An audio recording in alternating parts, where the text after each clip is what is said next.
To have it all, you do not need to do it all. Hey ladies, I'm back. Another day, another podcast. Today was inspired by a conversation I had with a woman who is a new mom, and we were talking about what it was like to be a female entrepreneur with children. And she made a comment about guilt and how she needed to unsubscribe from certain online media outputs because the definition of motherhood was exhausted, sick, overwhelmed. And I said, girl, you are my person. I said, I cannot put any more energy into convincing women that exhaustion means worthiness. So we talked about having it all. And she said, I've kind of given up on this idea of having it all.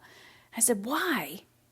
She said, because I no longer can work 14-hour days while raising my son. I said, whoa. Why the fuck would anybody, regardless if you have children or not, want to work 14-hour days? And she looked at me like I had 10 heads. I love my work. I could literally work from sunrise to sunset, regardless of having children or not. But there is this illusion out there that we, as individuals, powerful, wise, strong women, need to do it all. Bullshit. This is why you create a team. This is why you surround yourself with the support that you need. Now you will say to me, Heather, but I don't have the support that I need. Guess what? I didn't either. I created the support. People would say to me, well, you have a husband and now he gets to stay at home more. How do you think he got there? It wasn't always kitty cats and rainbows. And it's not all kitty cats and rainbows. I designed it this way.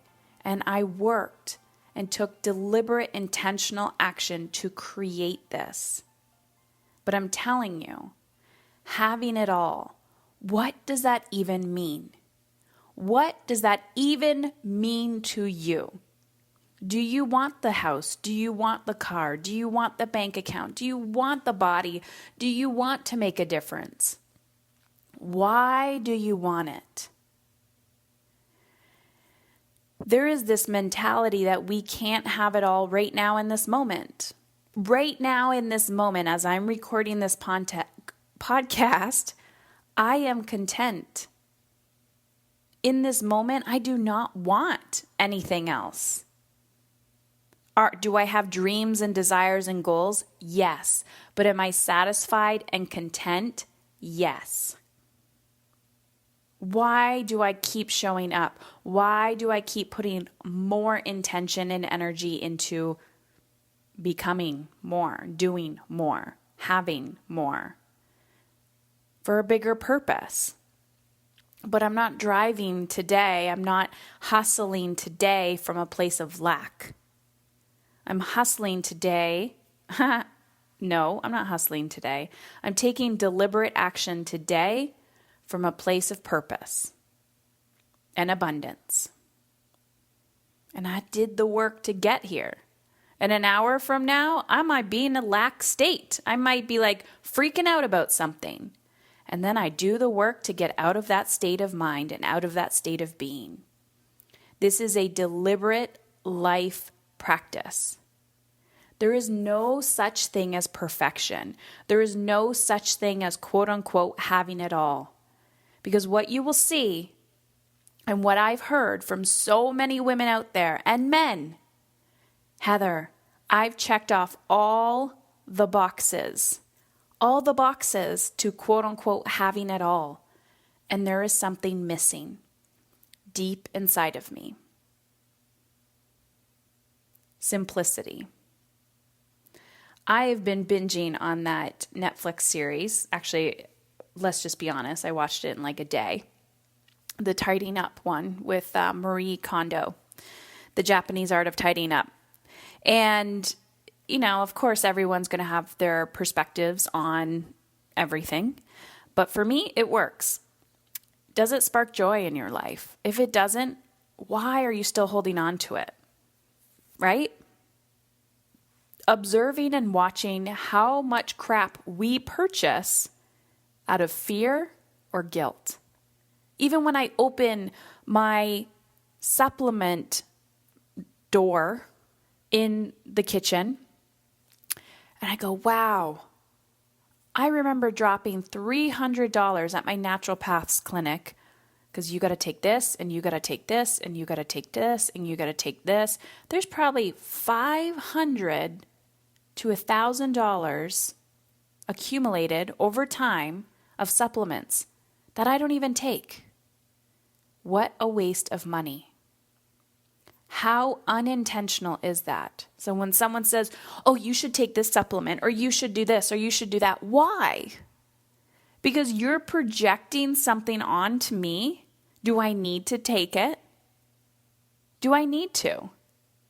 Or is it because I read a new research study that indicated that I need to do this or I'm going to die? That comes from a place of fear and lack, simplicity. I love visiting cultures from a place of simplicity.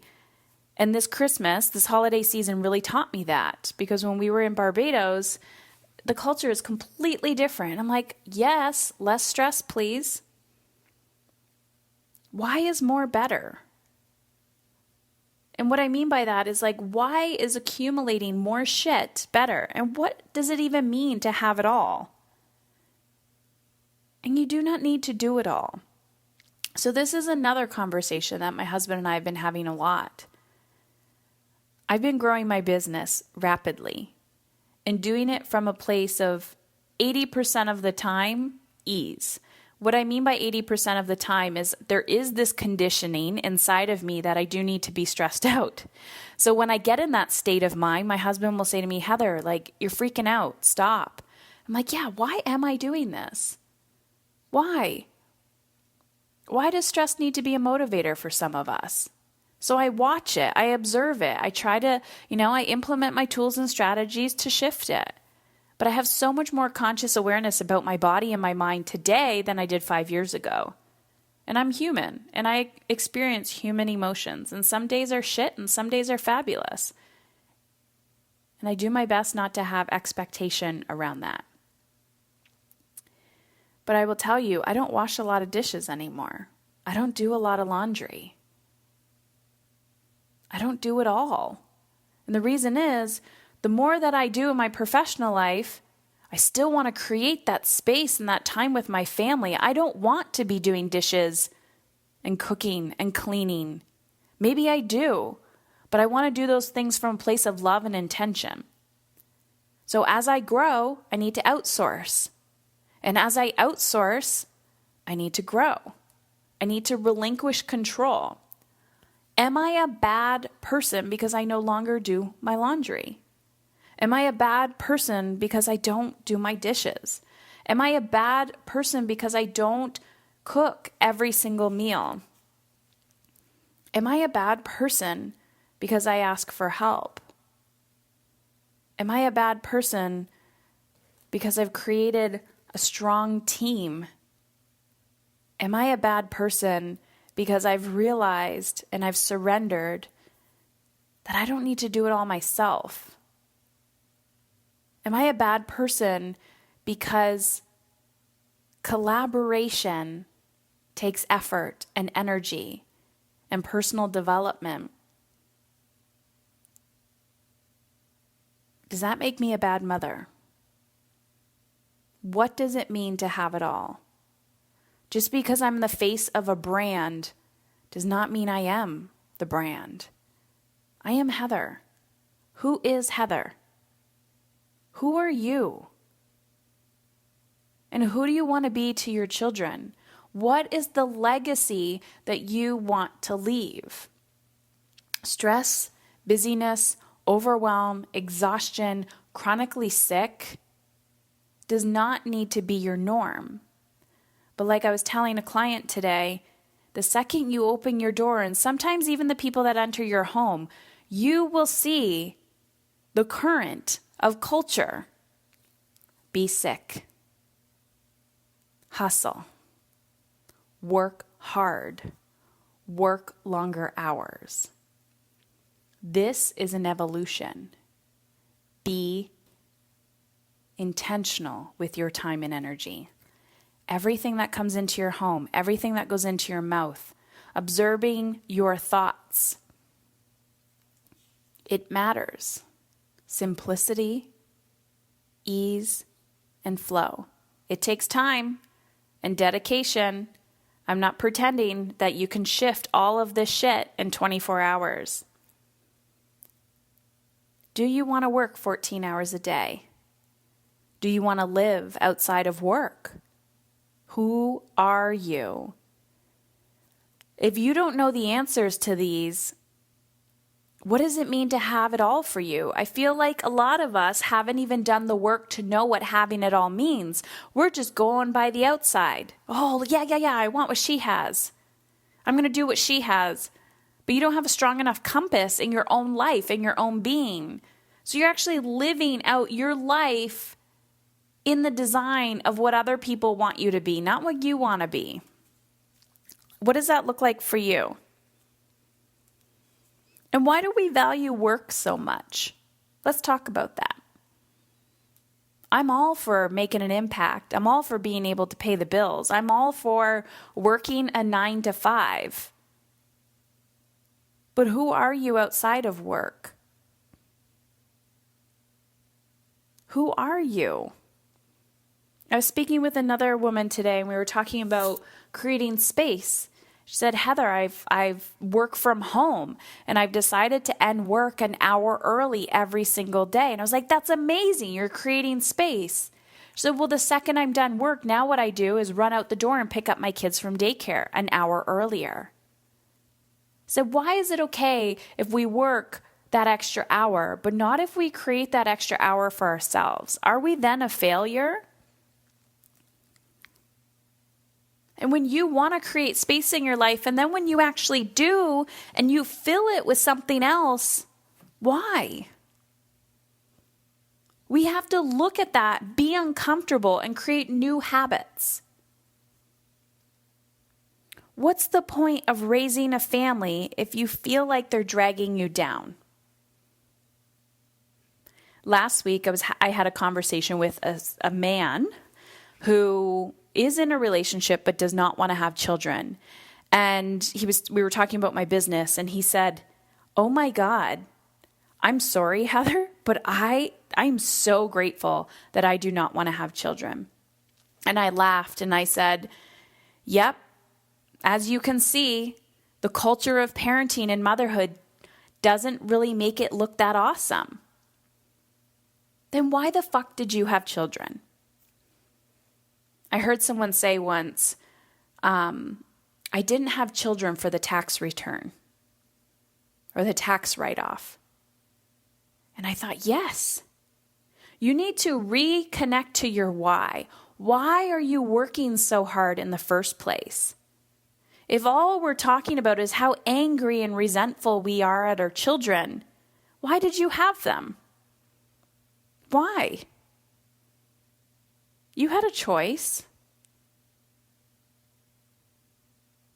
Why? What are they here to teach you? What are they here to teach you? And are you doing things out of obligation? Sometimes we're not infusing ourselves into the situation. We've become robots. We've become slaves. Yep, I said it.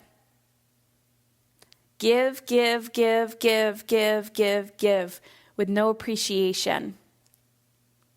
Dehumanizing. Who are you? Why are you here?